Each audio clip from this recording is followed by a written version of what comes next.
오늘 열왕기상 17장 4절에서 우리 6절까지 말씀입니다.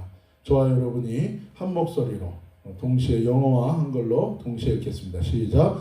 그 시냇물을 마시라. 내가 까마귀들에게 명령하여 거기서 너를 먹이게 하리라.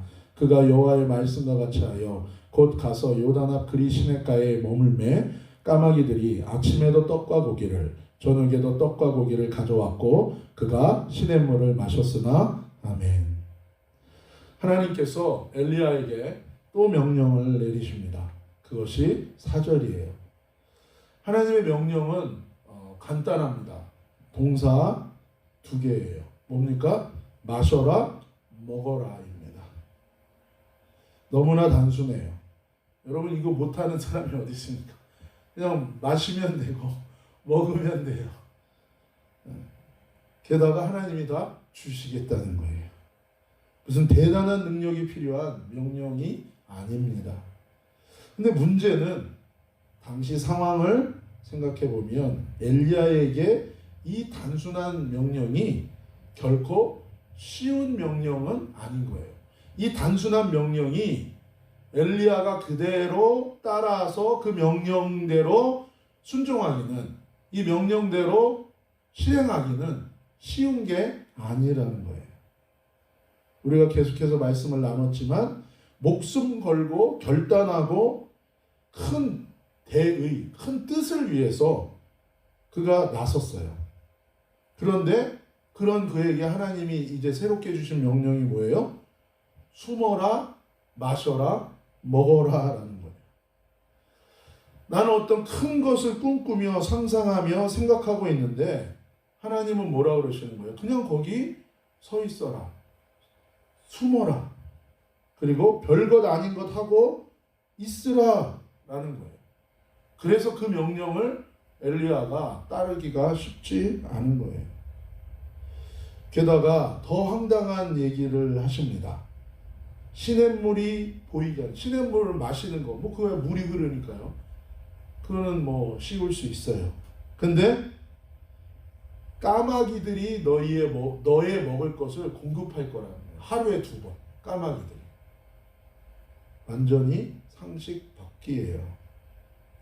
여러분, 까마귀라는, 물론 일본에서는 까마귀가 이렇게 그 행운을 불러오는 그런 새라고 하는데, 길조라고 그래요. 길조. 근데 사실 까마귀는 어떤 특성이 있습니까? 남의 것도 뺏어 먹는 그런 동물적 본능을 갖고 있는 그런 이미지예요. 동물적 본능으로 가득한 존재예요. 까마귀는. 여러분, 인간도 자기가 위기에 닥치고 배고프면 자기밖에 모르는 게 본능이잖아요. 근데 물론 동물 가운데 이 강아지, 개는 이 로열티가, 충성심이 대단합니다. 근데 새는 좀 아니죠. 물론 새를 안 키워봤으니까. 예전에 저희 옆집 살던 분은 새하고 이렇게 교감도 하시더라고요. 나를 배려하고 내 먹을 것을 챙겨준다? 까마귀가 더 말이 안 되는 거예요, 사실. 여러분, 한 가지 기억할 게 있습니다. 하나님은 비상식적인 이상한 분이 아니세요. 절대로. 여러분, 이 세상의 그 법칙과 원리는 하나님이 만든 겁니다. 물론 요즘에는 상식도 다 뒤집죠. 인간이 마음대로. 그러니까 사고가 나죠. 문제가 생겨요. 하지만 이 세상의 법칙과 원리를 하나님이 정하신 거기 때문에 하나님은 그것을 스스로 깨거나 혼란스럽고 무질서하게 만드시는 분이 절대 아니세요. 하나님의 보통의 역사는 다 이 하나님의 창조 원리의 순리를 따라서 삽니다. 물론 그것이 인간의 탐욕과 욕심으로 인간이 정한 생각과 경우와 부딪히는 경우가 있지만 원래 순리를 따라 하나님이 하세요. 창조 원리를 깨지 않으세요. 혼란스럽게 만들고 무질서하게 만드시는 분이 아니에요. 오히려 하나님 안에서 우리의 삶을 질서 있고 또 아주 평안한 길로 인도하십니다. 하지만 하나님이 특별하게 어떤 기적과 같은 역사를 일으키시는 때가 있다는 거예요. 왜 그래요? 하나님의 특별한 뜻이 있기 때문에. 하나님의 특별한 은혜를 베풀어야 되는 때가 있기 때문에 그럴 때는 바다도 가르시는 거예요. 그리고 바람이 불어서 그 바다 바닥을 딱딱하게 만들어서 하나님의 백성을 구원하기도 하는 거예요. 그리고 그 바닷물이 다시 닫혀서 하나님의 백성을 죽이려고 쫓아오는 세계 최강의 전차 부대를 수장시키기도 하시는 거예요. 하늘에서 불이 내리기도 합니다. 그리고 하나님이 심판하기 위해서 온 세상을 홍수로 물로 덮으시기도 해요. 그리고 앞으로 하나님 불로 이 세상을 또 심판하신다고 했어요. 그러시기도 합니다. 오늘 본문에 보면 하나님이 엘리야에게 뭔가 가르치시고 훈련하시기를 원하시는 것이 있기 때문에 이 상황 가운데로 엘리야를 인도하고 계시다는 거예요. 그것이 5절 말씀입니다. 한번 같이 읽읍시다. 시작. 그가 여호와의 말씀과 같이 하여 곧 가서 요단 앞 그리시네가에 머물매. 무엇입니까? 여호와의 말씀과 같이 하여. 무슨 얘기예요? 여호와 하나님의 말씀대로 했다는 거예요. 엘리야라는 이름은 나의 하나님은 여호와라는 거예요. 천지를 만드시고 우리를 구원하시는 여호와께서 나의 하나님이다. 내가 나의 하나님이 아니고 바알과 만몬도 그 어떤 것도 나의 하나님이 아니고 나의 쾌락도 나의 하나님이 아니고 여호와 하나님이 나의 하나님이다.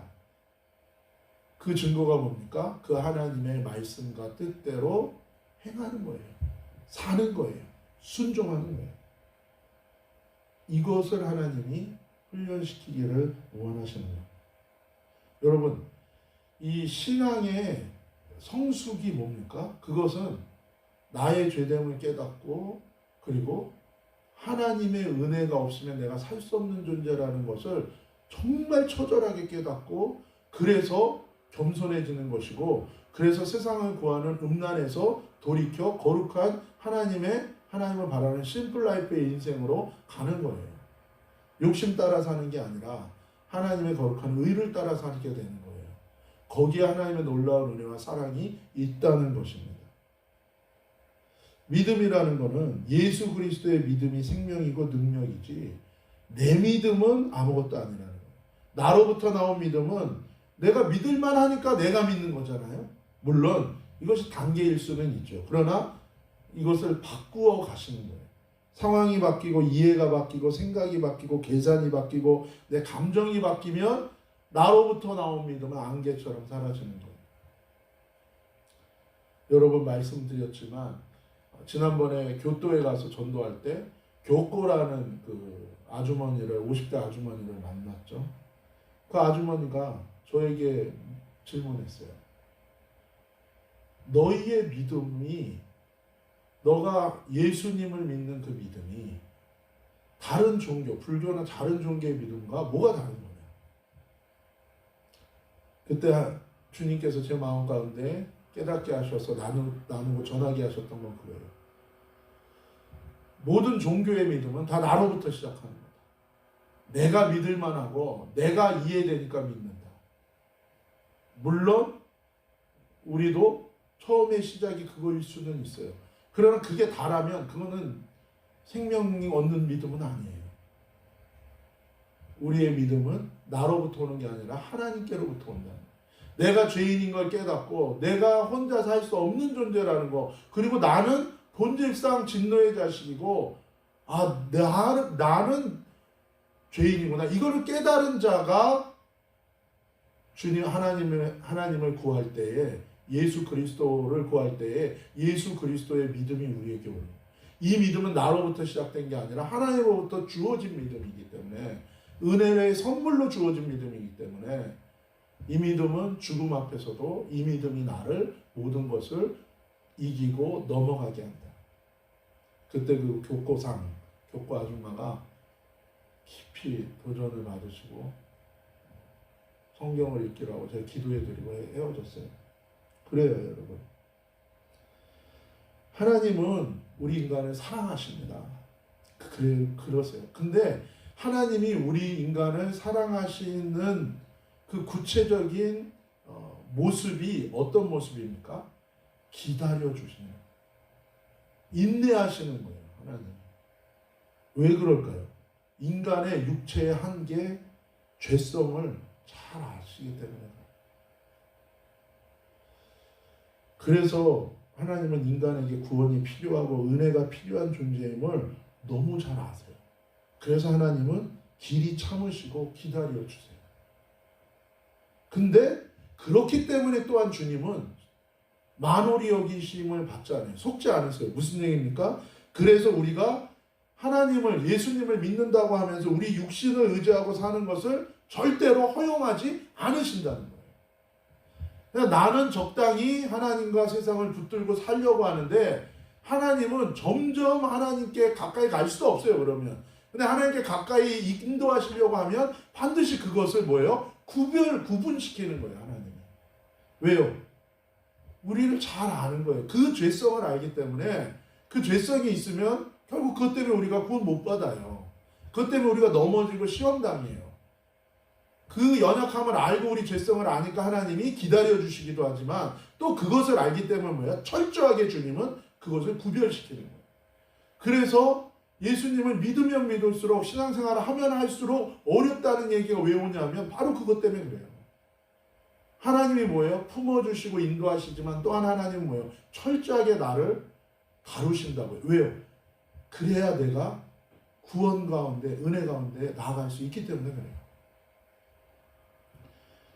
요한복음 2장 23절에서 25절 말씀 우리 한번 같이 읽겠습니다. 시작.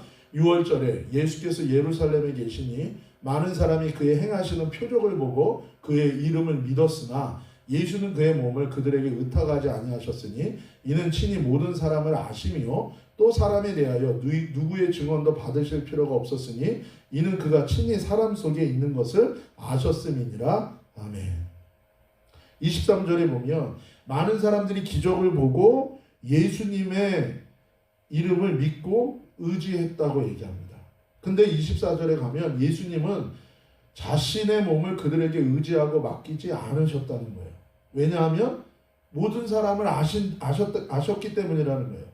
인간의 연약함을 안다는 거예요. 자기 하나 건사하기도 쉽지 않은 자기 한계 가운데 인간이 놓인 것을 예수님은 아신 거예요. 마음은 어린오되 육신이 약한 것을 주님이 아신다는 거예요. 25절에 보면 누구의 증언도 누구의 지지도 구하지 않으셨다는 거예요. 왜냐하면 사람 속에 있는 걸 알았다는 거예요. 상황에 따라서 이렇게 말했다 저렇게 말하는 거예요. 인간의 마음속에 악이 가득함을 아셨다는 거예요. 여러분 예수님 뭐라 그랬습니까? 너희가 밖에서 너희 속으로 들어가는 게 너희를 더럽게 하는 게 아니라 너희 속에서 나오는 것이 너희 영혼을 더럽게 한다는 거예요. 정직하지 않고 스스로 속이고 겸손하지 않고 자기를 높이고 자기 의를 주장하는 교만과 음란이 우리 속에 있다는 것을 주님은 아시는 것입니다. 그래서 신앙의 성숙은 뭐라고요? 하나님의 율법과 말씀으로 자신의 죄됨을 적나라하게 깨닫고 자신을 괜찮다고 생각하는 교만을 완전히 버리고 겸손히 주님만 의지하는 거예요. 오직 주님의 은혜만을 구하는 자가 되는 것입니다. 자기 생각을 버리고 하나님 말씀 받아들이고 그대로 순종하려고 하는 태도가 그것입니다. 하나님은 그런 자에게 은혜를 주십니다. 그것이 회개고 회개하는 자에게는 은혜로 믿음의 선물을 주시는 거예요. 그 믿음이 우리로 하여금 모든 것을 이기게 하시는 거예요. 하나님이 붙들어 주시지 않으면 우리는 넘어지잖아요. 그걸 잘 아는 자는 기도하게 돼 있는 거예요. 그렇죠? 여러분 자전거 탈 때 자전거 바퀴가 2개잖아요. 물론 시작은 4발 자전거로 해요. 시작은.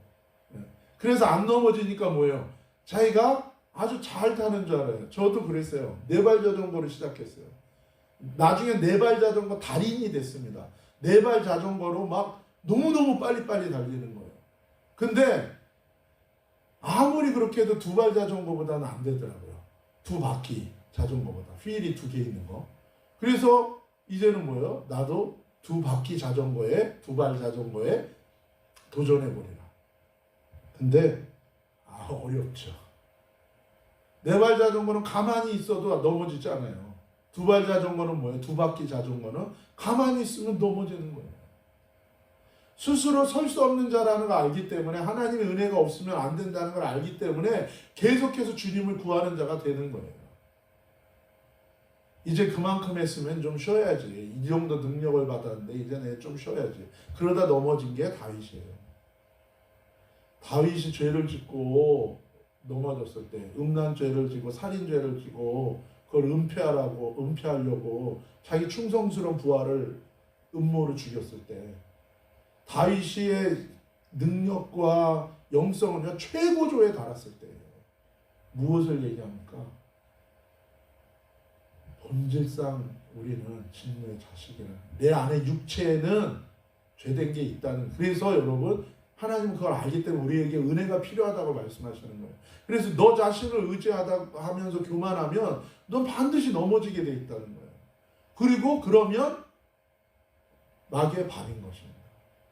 하나님은 여러분을 보호해 주시기를 원하기 때문에 그것을 깨닫는 게 신앙의 성숙이에요. 네 발 자전거에서 두 발 자전거 탄다는 것은 무엇을 의미합니까? 내가 이제는 전보다 더 능력이 많아지고 기도의 능력이 있고 많은 영적인 지식과 말씀의 계시에 대한 지식이 있다. 그게 의미하는 게 아니라 뭐예요?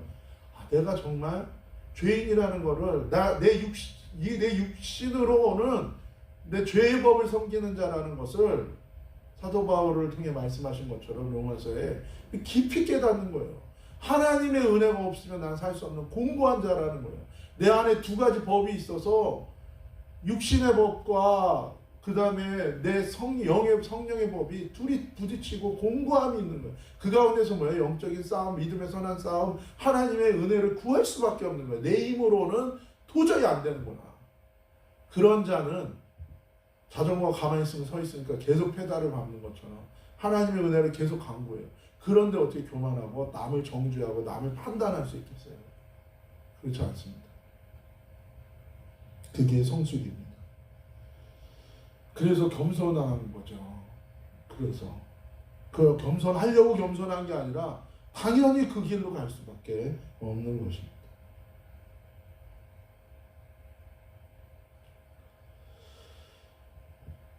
엘리야는 여호와의 말씀대로 자신이 여호와가 하나님이시기에, 자신이 하나님이 아니기에 여호와의 말씀대로 순종해서 가서 머물고 기다리는, 이 훈련하는 겁니다. 이 훈련.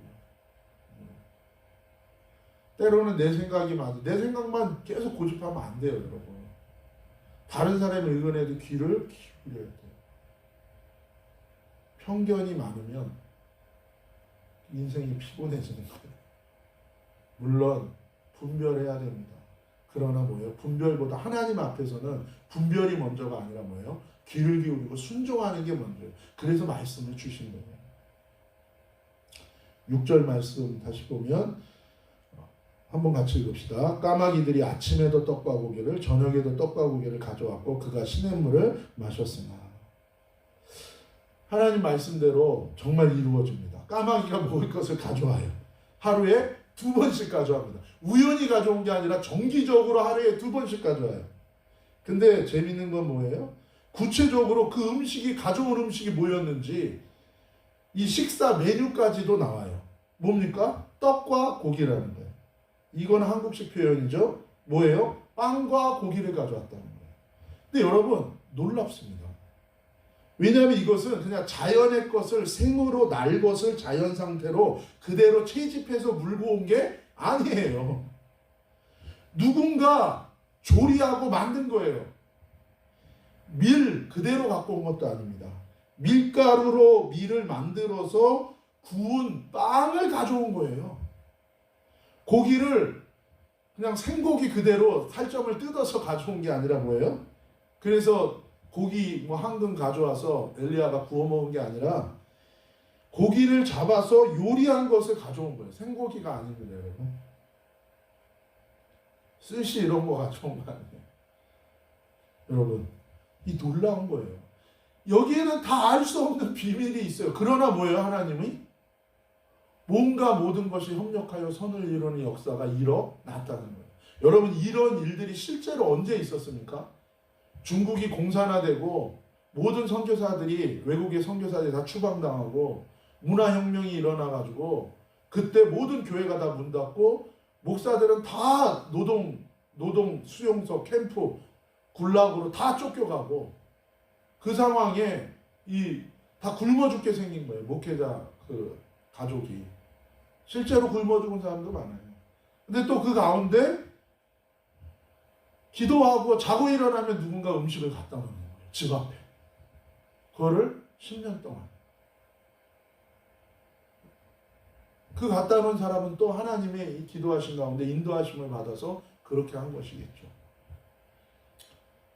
공산화 70년 동안 공산화됐던 그 소련에서도 지하 교인들이 그런 일들이 많았어요. 지금 북한의 교인들 가운데 그런 기적들이 많이 있어요. 지금 중동에 아이시스 밑에서 신앙생활을 하는 지하 교인들 가운데 그런 역사들이 많았어요. 사랑하는 여러분, 하나님의 인도하신 가운데 하나님이 경영하시는 하나님의 섭리 가운데 하나님은 반드시 역사하시는 거예요.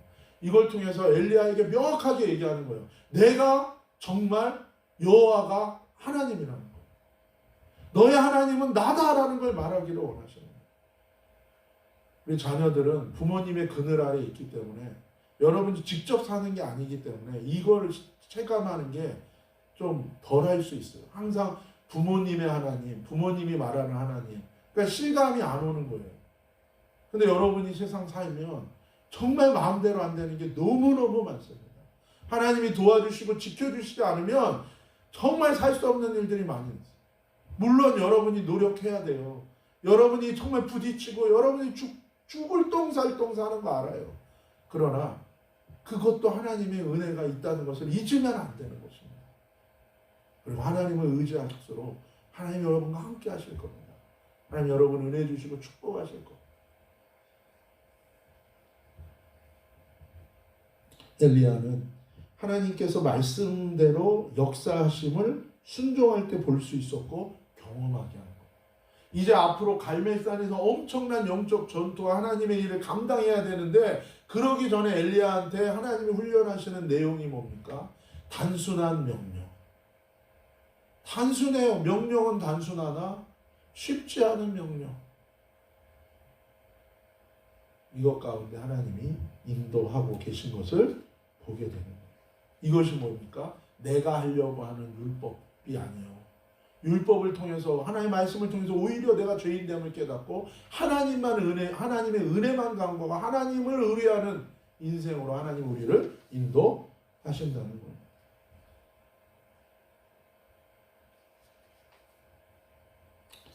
사랑하는 여러분, 저와 여러분이 주님만을 의뢰하는 인생이 되기를 예수님의 이름으로 축복합니다. 우리가 말씀을 또 한 구절 더 보기를 원합니다.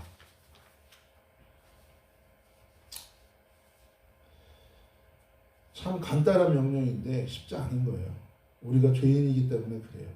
하나님보다 내 생각과 내 판단을 더 믿고 의지하는 교만과 음란이 우리 안에 있어서 그래요.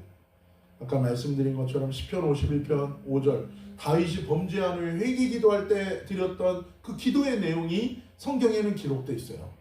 한번 같이 읽겠습니다. 시작. 내가 죄악 중에서 출생하였으며 어머니가 죄 중에서 나를 잉태하였나이다. 여러분, 이 다윗이 이렇게 기도하지 않았습니다. 하나님 잘못했어요. 다음부터 안 그럴게요. 이게 아니에요. 그게 아니라 뭐예요? 잘할 수도 있는데 잘할 수 있었는데 실수했어요. 원래 제가 그런 사람 아닌데 아니에요. 뭐라고 기도합니까? 회개합니까?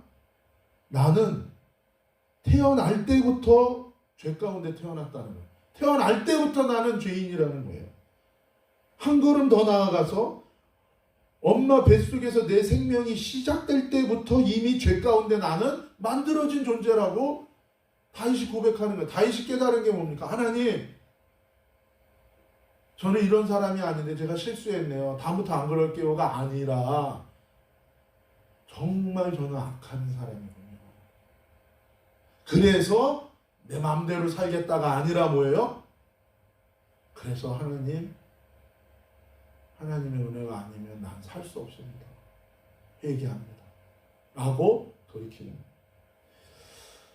그 일부 영화들, 뭐 한국의 그런 어떤 영화 같은 거 있었죠. 뭐 미량 뭐 이런 영화 보면 설정이 좀 억지스럽죠. 근데 또 그런 잘못된 생각을 하는 사람들도 또 많아요. 실제로 신앙에 대한 이 왜곡된 시각. 그게 뭡니까? 정말로 회개하고 잘못했다면 어떻게 그렇게 뻔뻔스럽게 그렇게 합니까? 그렇죠? 찾아가서 정말 무릎 꿇고 사죄하며 그게 맞는 거죠.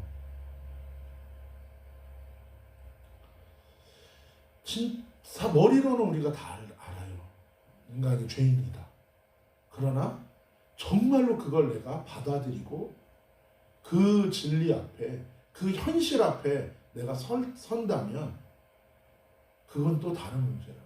머리로는 사람들이 알지만 실제로 마음으로, 가슴으로 그걸 받아들이지 않으니까 교만한 거예요. 그러니까 하나님의 은혜를 구하지 않고 자신의 세상 것을 구하는 음란으로 나아가는 거예요.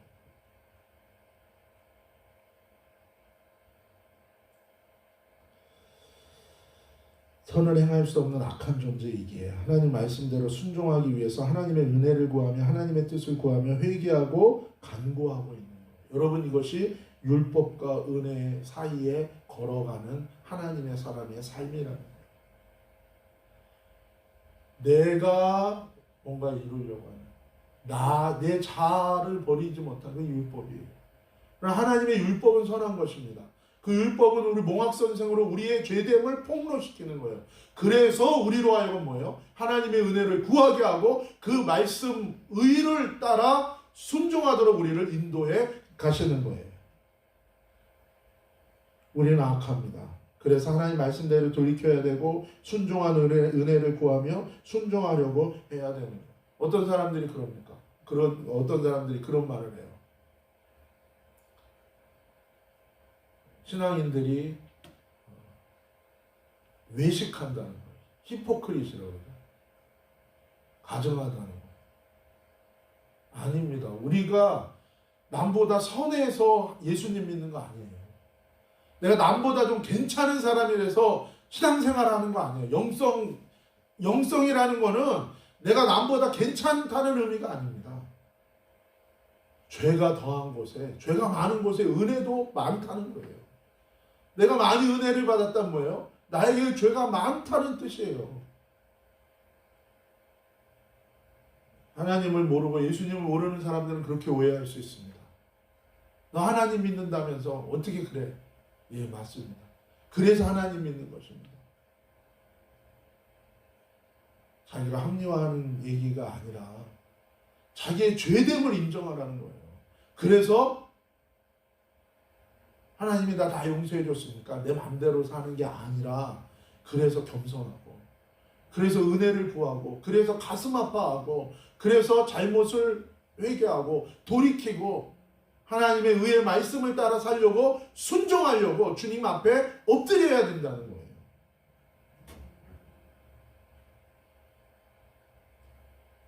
그런 자에게, 그렇게 회개하며 자신을 신뢰하지 않고 하나님을 의지하는 자에게 은혜를 베풀어 주시고 새 생명으로 거듭나게 하시고 거룩한 길을 걷게 하시는 것입니다. 그럴 때 이 어둠의 시대에 하나님과 동행할 수 있는 거예요. 엘리야에게 하나님은 그 훈련을 시키신 것입니다. 예수님은 너무나 간단하지만 쉽지 않은 어려운 하나님의 명령의 말씀, 사건에 대해서 예수님도 하나 더 말씀하셨습니다. 우리 한번 같이 보겠습니다. 요한복음 3장 14절에서 16절이에요. 함께 읽읍시다. 시작. 모세가 광야에서 뱀을 든 것 같이 인자도 들려야 하리니 이는 그를 믿는 자마다 영생을 얻게 하려 하심이니라. 하나님이 세상을 이처럼 사랑하사 독생자를 주셨으니 이는 그를 믿는 자마다 멸망하지 않고 영생을 얻게 하려 하심이라. 아멘.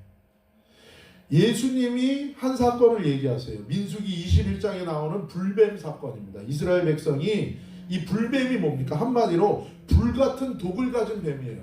실제로 이 불뱀은 막 이렇게 펄펄 뛰면서 막 날랐대요. 그리고 입에서 물어서 독을 하는 것도 있고 독을 쏴서 날리기도 하는데, 어쨌든 이 독이 물리거나 해서 이 독이 몸에 들어가면 불로 지지는 것 같은, 살을 지지는 것 같은 고통이 있어서 불뱀이라고 그러는 거예요.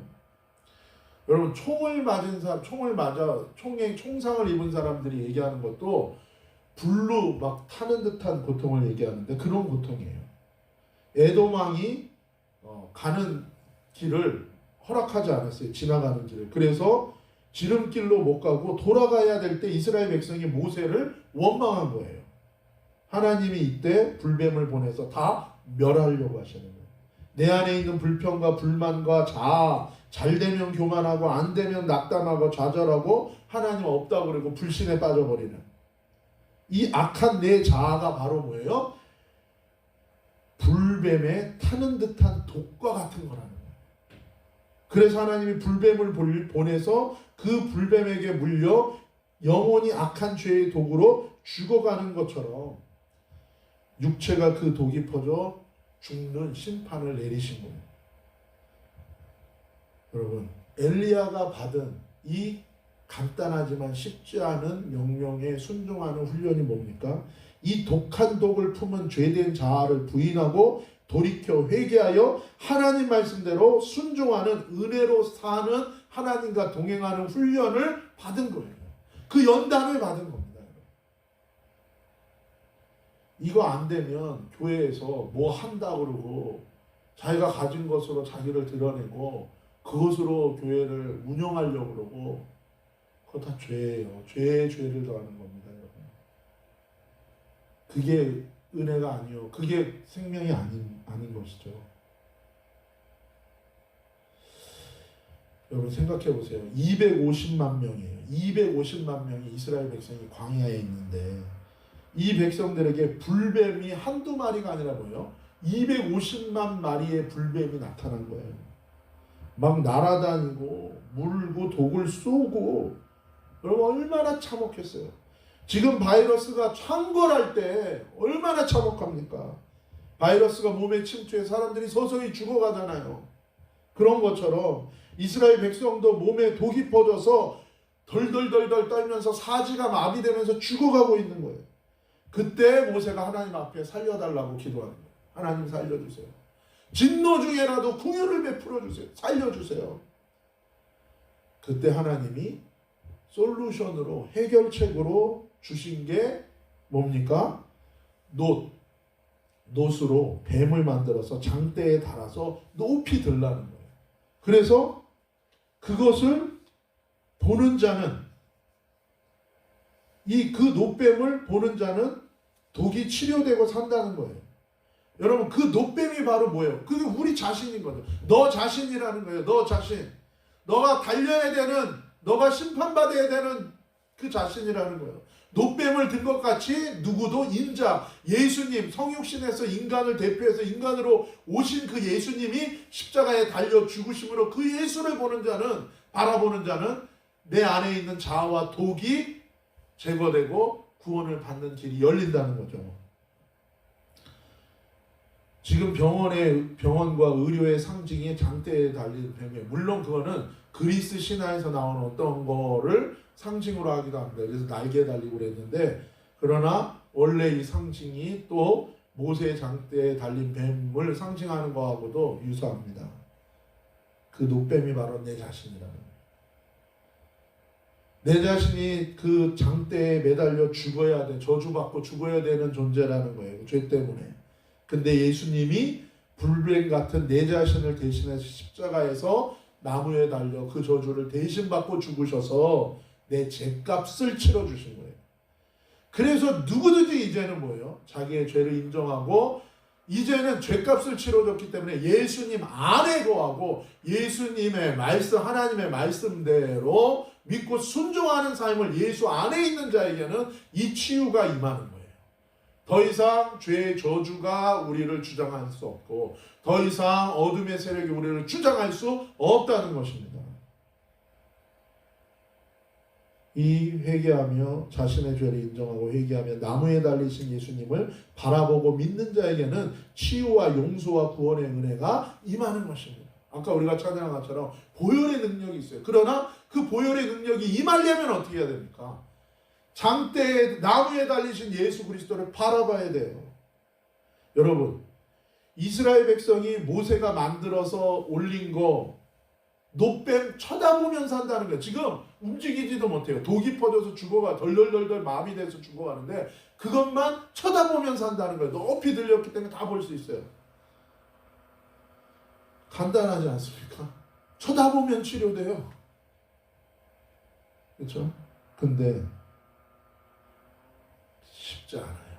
그 명령을 따르기가. 왜요? 내 경험상으로, 내 생각상으로 지금 내 몸에 느끼는 게 뭐예요? 몸에 독이 퍼지면 내 경험, 내 생각, 내 판단으로는 뭐가 솔루션이에요? 해독제죠, 해독제. 해독제. 백신과 치료제가 필요한데 뭐예요? 노수로 만든 뱀을 쳐다보면 낫는다는 얘기예요. 독이 해결되고 생명을 건진대요. 하나님의 명령, 그 상황에서 따르는 거 쉽지 않아요. 하나님이 능력이 없어서가 아니라 우리는 우리 생각과 우리 판단과 내 고집 때문에 하나님을 믿지 못하는 거예요. 그러면서 하나님이 있으면 나와버려요.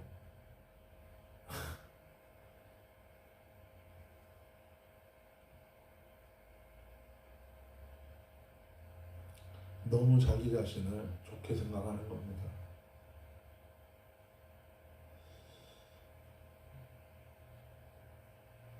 사람은 다 자기 경험, 자기 지식, 자기 생각, 자기 판단, 자기 감정, 자기 기분대로 말하고 행동하고 결정해요. 그래서 쉽지 않아요. 예수님을 감동시킨 믿음이 있었죠. 백부장의 믿음, 로마 장교의 믿음. 자기 밑에 하인이 아파요. 그래서 사람을 시켜서 예수님을 모셔오라고. 근데 예수님이 가려고 하니까 그 하인을 통해서 이 장교가 보낸 메시지는 무엇입니까? 자기도 지도하는 장교다. 내 밑에 부하들이 있다. 이 보스가, 이 지휘관이 부하들한테 명령하면 부하들은 명령대로 이리 가기도 하고 저리 가기도 한다. 당신은 하나님이신데, 당신은 하나님의 아들이요, 당신은 구원자시요, 당신은 하나님이신데 나 같은 피조물인 인간이 당신을 오라가라 하는 게 말이 되냐? 당신은 하나님이시니까 오시지 않고 거기서 말씀만 해도 당연히 낫는 것을 믿습니다.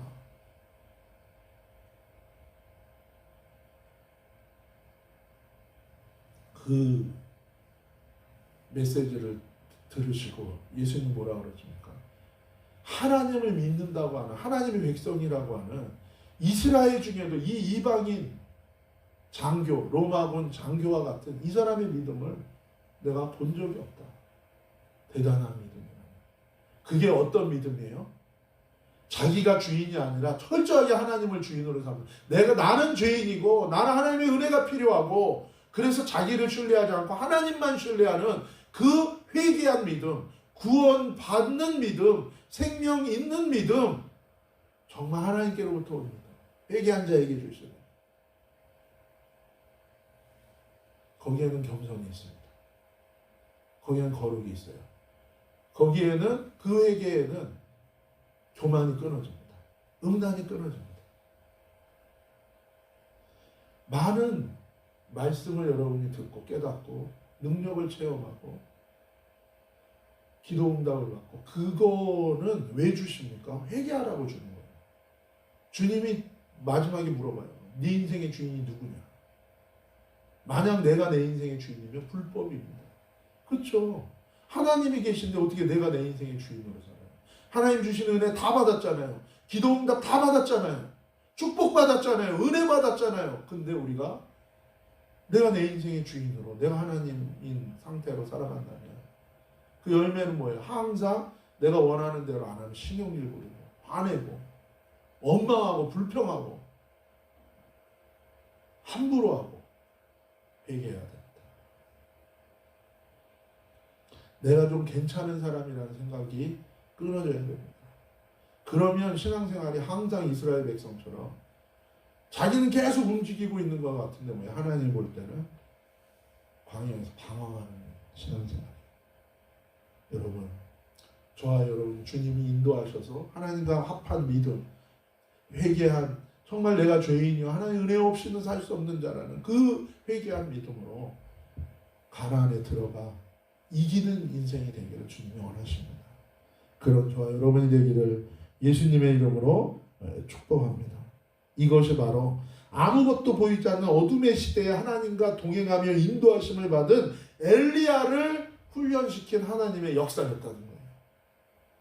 하나님 말씀대로 순종하는 훈련과 삶을 사는 자에게 하나님이 함께 하십니다. 믿음의 역사를 일으키십니다. 은혜를 주십니다. 한 주간 내 고집을 내려놓고 하나님 말씀대로 순종하는 은혜가 임하는 한 주간 되시기를 예수님의 이름으로 축복합니다. 어떤 어둠 속에서도 우리가 하나님만 두려워하고 바라보며 나아갈 때 주님이 역사하시고 인도하실 것입니다. 하나님이 지키시고 보호하시기를 예수님의 이름으로 축복합니다.